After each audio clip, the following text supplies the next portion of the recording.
Hi Beb, this is Ivy. For today's video, I'm gonna show you kung paano mag-add ng bagong employee sa PhilHealth gamit ang ER2 form. If you are interested na malaman kung paano ito gawin, please keep watching until the end of this video. Kung bago ka pa lang sa channel ko, I invite you to please do like, share, comment, and subscribe to my channel. Don't forget to hit the notification bell para updated ka sa mga bago kong video gaya nito. Without any further ado, let's get started.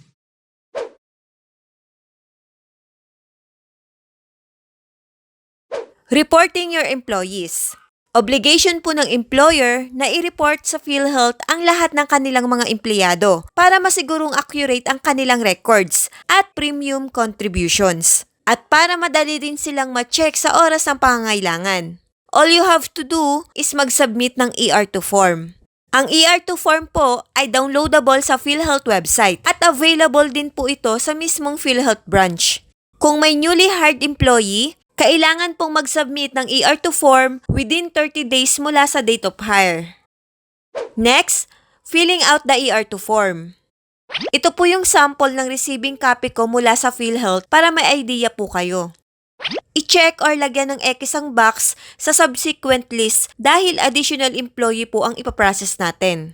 Next, ilagay ang mga sumusunod: employer's name, employer's PhilHealth number, company address, and company email address. Sa part ng employee, ilagay lang po yung PhilHealth number ng employee.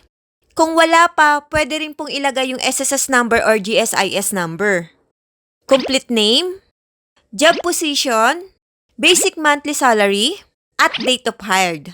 Sa part naman po ng date separated, ay iwanan nyo na lang pong blanco.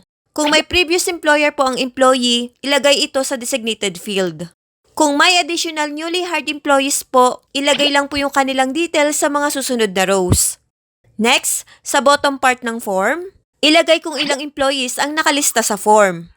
Ilagay yung page number, halimbawa, page 1 of 1. Then, ilagay ang pangalan ng president or authorized signatory, then papirmahan po sa kanya.